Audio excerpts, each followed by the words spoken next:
दोस्तों, ये कहानी है एक फेडेक्स कुरियर कंपनी में काम करने वाले आदमी चक की, जो अपने काम से बहुत ही ज्यादा ऑब्सेस्ड होता है और टाइम पर लोगों के पार्सल उन तक पहुंच जाएं, क्योंकि वो अपने काम को लेकर बहुत ही ज्यादा सीरियस होता है। चक डिफरेंट कंट्रीज में विजिट करता है और अपनी कंपनी के एम्प्लॉयज को जाकर मोटिवेट करता है, उन्हें टाइम की कदर बताता है। चक एक लड़की से प्यार करते हैं जिसका नाम कैली होता है और कैली भी उससे बहुत ज्यादा प्यार करती है।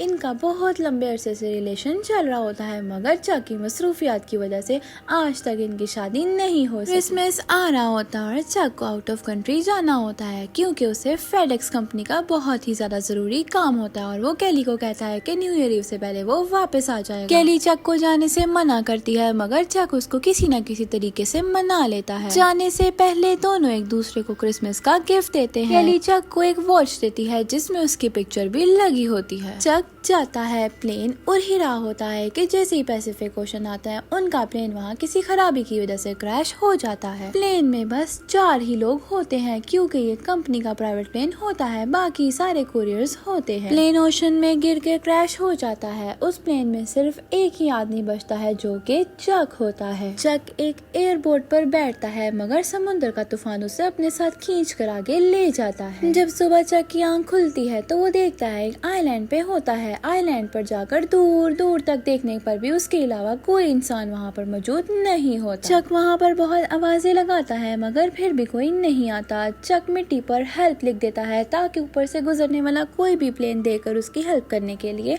आ जाए। रात को चक सो जाता है, मगर जब वो सुबह उठता है उसने मिट्टी पर जो हेल्प लिखा था वो अब पानी की वजह से गायब हो चुका है। चक इर्द गिर्द से लकड़ियाँ उठाता है और जमा कर उससे हेल्प लिखता है, क्योंकि वो जानता है उसे यहाँ पर जरूर कोई बचाने आएगा और उन्हें पता चल जाएगा कि चक यहीं पर है और उसी ने हेल्प लिखा है। चक को हेल्प की जरूरत होती है। इतनी देर में फेडेक्स कंपनी के कुरियर्स कुछ पानी की वजह से तैरते हुए वहाँ पर आ जाते हैं, मगर उसमें खाना खाने के लिए कुछ भी नहीं होता। इसी दौरान चक को वहाँ पर कुछ आहट महसूस होती है, मगर जब इधर उधर देखता है तो उसे वहाँ पर कोई नजर नहीं आता। तभी ऊपर से एक नारियल गिरता और चक समझ जाता है कि ये इसी के गिरने की आवाज थी। चक को बहुत प्यास लगी होती है और वो समुद्र का पानी नहीं पी सकता, इसीलिए उसको कोकोनट से ही पानी पीना होता है। चक नारियल तोड़ने की बहुत कोशिश करता है, लेकिन वो बहुत ज्यादा हार्ड होने की वजह से नहीं टूटता। वो बहुत स्ट्रगल करने के बाद अपना नारियल को तोड़ ही लेता है और अब फिर वो उसमें से पानी पी लेता है। चक को यहाँ पर रहते हुए 2 दिन गुजर जाते हैं और उसके पास अब पाँव में पहनने के लिए कोई जूता भी नहीं होता और जैसे ही वो चल रहा होता है उसके पाँव में पत्थर लगकर उसे तकलीफ दे रहे होते हैं। फिर चक अपनी पैंट फाड़ कर अपने पाँव पर बांध लेता है, क्योंकि उसके पाँव से बहुत ज्यादा खून निकल रहा होता है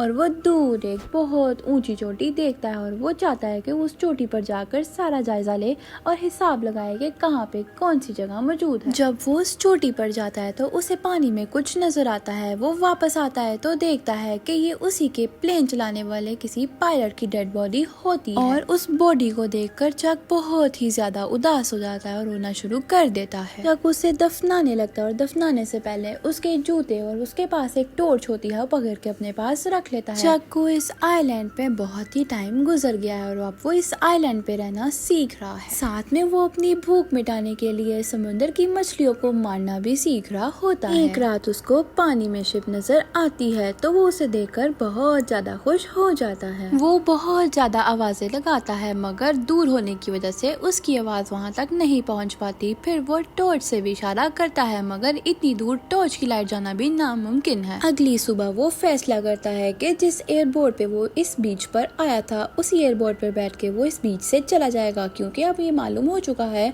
कि अब यहाँ पर कोई भी मदद करने के लिए नहीं आएगा। जैसे ही वो एयरबोट लेकर पानी में जाता है, समुद्र की लहरें उसे वापस भेज देती हैं। बहुत कोशिश करने के बावजूद भी वो आगे नहीं पहुँच पाता और वापस बीच पर आ जाता है। इसी दौरान उसके पाँव में चोट भी लग जाती है और बहुत ज्यादा खून निकलता है। एक रात वहाँ पर बारिश हो रही होती है। चक बारिश से बचने के लिए गुफा में चला जाता है। वहाँ जाकर वो टॉर्च जलाकर ही सो जाता है और जब वो सुबह उठता है तो उसकी टॉर्च के सारे सेल भी खत्म हो चुके होते हैं। अब चक के पास टॉर्च जलाने के लिए भी कोई चीज नहीं। चक को आग जलाना भी नहीं आती। फिर उसकी नजर उन बॉक्सेस पे पड़ती है जो पानी से तैरकर इसके पास आते हैं। जब वो उसे खोलता है तो उनमें उसके काम की कोई भी चीज नहीं निकलती। उसे बस वहाँ पर एक स्केट बोर्ड मिलती है जिसके नीचे चंद एक ब्लेड लगे होते हैं। वो ब्लेड उतार कर लकड़ियों को तराशना शुरू कर देता है। फिर वो लकड़ियों को नुकीला बना देता है। उनसे जाकर वो मछलियों को पकड़ने की कोशिश करता है और वो मछलियाँ पकड़ भी लेता है। वो मछलियों को पकाने के लिए आग जलाने की कोशिश करता है, मगर बहुत कोशिश करने के बावजूद भी लकड़ियाँ उसके हाथ पर लग जाती हैं और आग नहीं जलती। फिर चक को ख्याल आता है कि अगर मैं दो लकड़ियों को आपस में आगे पीछे करूं तो शायद आग जल जाए। जैसे वो ऐसे करता है तो साथ ही आग जल जाती है। चक बहुत ज्यादा खुश होता है क्योंकि जब से वो यहाँ आया है ये पहली चीज है जो उसके मुताबिक हुई है। फिर चक को सामान में फुटबॉल मिलता है और वो अपना ब्लड लगाकर उस पे उसकी आंखें और चेहरा बनाकर उस फुटबॉल से बात करना शुरू कर देता है। फुटबॉल पर विल्सन लिखा होता है और चक इस फुटबॉल को विल्सन कहकर बुलाता है। और अब इस आइलैंड पर चक का एक दोस्त भी है जिसका नाम विल्सन है। इसी के साथ इस आइलैंड पर चक को बहुत ज्यादा मुसीबतें और परेशानियां झेलनी पड़ती हैं और ये सब करते करते टाइम इतना आगे चला जाता है कि चक को इस आइलैंड पर 4 साल बीत जाते हैं। फिर हम चक को देखते हैं जिसका सारा हुलिया बदल चुका होता है। जो चक पहले बहुत मोटा हुआ करता था अब वो दुबला पतला हो गया और उसकी दाढ़ी भी बहुत लंबी हो गई है।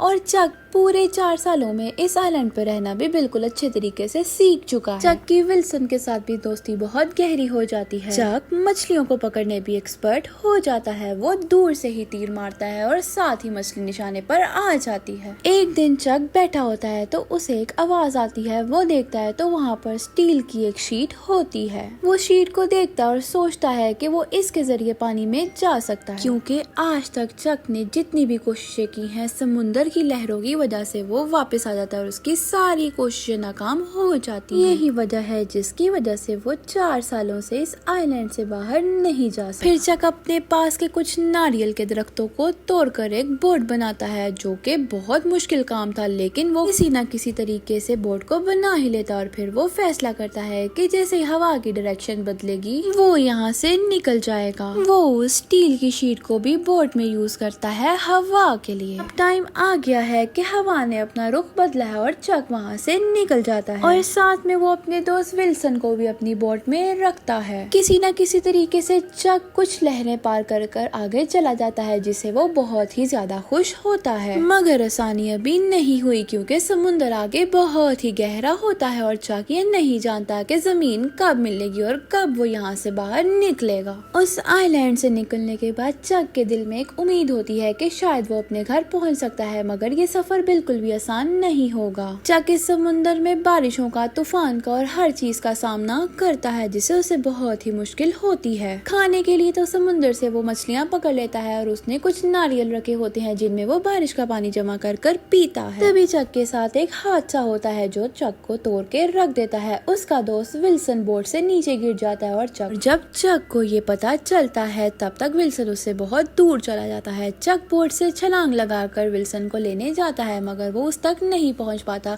फिर वो उदास होकर अपनी बोट पर वापस आ जाता है और रोना शुरू कर देता है। चक टूट जाता है क्योंकि विल्सन ही उसका वाहिद दोस्त था जिसने 4 साल उस आइलैंड पे उसके साथ गुजारे और उसके साथ बातें करता था। चक फुटबॉल के साथ बहुत इमोशनली अटैच भी था। इसी वजह से विल्सन के जाने से चक बहुत उदास हो जाता है। फिर चक अपना सफर दोबारा शुरू करता है। चक सफर कर करके थक चुका होता है तो उसे पानी में एक कार्गो शिप नजर आती है जो कि उसको भी देख लेती है और वो लोग आकर चक की मदद करते हैं, उसे अपने साथ ले जाते हैं। चक अपने घर वापस आ जाता है मगर वापस आकर देखता है कि सब कुछ बदल चुका होता है क्योंकि उसके सारे फ्रेंड्स और फैमिली मेंबर्स ने उसका फ्यूनरल भी कर दिया होता है और वो यही समझते हैं कि चक मर चुका था। चक की गर्लफ्रेंड कैली जिसे चक बहुत प्यार करता था और वो भी चक से बहुत ज्यादा प्यार करती थी, अब उसकी भी शादी हो चुकी है और उसकी एक बेटी भी है। चक कैली से मिलने जाता है। कैली उसे देखकर बहुत ही खुश होती है और उसे गले लगा लेती है, मगर अब कैली की शादी हो चुकी है और उसकी भी फैमिली है, इसीलिए वो चक के साथ नहीं जा सकती और वो यही फैसला करते हैं कि दोनों के रास्ते आज से अलग होते हैं। केली ने जो क्रिसमस के दिन पे चक को वॉच दी थी, चक ने वो वॉच 4 साल से संभाल कर रखी थी और अब वो वॉच केली को वापस कर देता है क्योंकि ये वॉच केली की फैमिली वॉच होती है। और चक कहता है कि फैमिली की चीजें फैमिली के पास ही होनी चाहिए। जाते हुए चक केली की पिक्चर अपने पास रख लेता है। केली चक से कहती है कि तुम वादा करके गए थे कि तुम आओगे। चक कहता है कि आई एम सॉरी और केली कहती है आई एम ऑल्सो सॉरी। फिर केली चक को किस करती है क्योंकि वो आज भी चक से बहुत ज्यादा प्यार करती है। मगर केली अपनी फैमिली को नहीं छोड़ सकती और चक भी ये नहीं चाहता कि केली अपनी फैमिली को छोड़कर उसके साथ जाए। केली के पास चक की एक गाड़ी होती है जिससे चक की बहुत ज्यादा यादें जुड़ी होती हैं और केली उसकी गाड़ी उसे वापस कर देती है। चक उस गाड़ी में बैठकर आगे जा ही रहा होता है। जैसे ही थोड़ा आगे जाता है केली पीछे से उसे देख रही होती है क्योंकि केली आज भी उसे बहुत प्यार करती है। केली उसे आवाजें देती है और चक भी वापस आ जाता है। केली चक को कहती है कि सबने मुझे कहा कि तुम मर चुके हो जबकि मुझे यकीन था कि तुम जिंदा हो और मैं आज भी तुमसे बहुत ज्यादा प्यार करती हूँ। और चक कहता है कि मैं भी तुमसे बहुत ज्यादा प्यार करता हूँ और फिर दोनों एक दूसरे को किस करने लगते हैं। वो दोनों गाड़ी में बैठ जाते हैं और ऐसा लगता है कि चक केली को लेकर यहाँ से चला जाएगा, मगर दोनों गाड़ी में बैठकर बहुत सोचते हैं और फिर चक केली से कहता है कि केली तुम अपने घर वापस चली जाओ। ये कहकर वो केली को उसके घर वापस छोड़ देता है। सीन शिफ्ट होते हैं और चक अपने फ्रेंड के साथ बैठकर बातें कर रहा होता है। वो उसे कहता है कि काश मैं उसी आइलैंड पे मर गया होता और मैंने खुदकुशी कर ली होती। और वो उसे बताता है कि मैंने खुदकुशी करने की कोशिश भी की थी मगर फिर मुझे केली का ख्याल आया और मैं रुक गया। और वो उसे बताता है कि मैं सिर्फ और सिर्फ केली के लिए जिंदा रहा और मैंने इतनी मुश्किलें बर्दाश्त की वहाँ पर। और आज जब मैं वापस आ गया हूँ तो मैंने केली को खो दिया है। चक ये बातें करते हुए बहुत ज्यादा इमोशनल हो जाता है।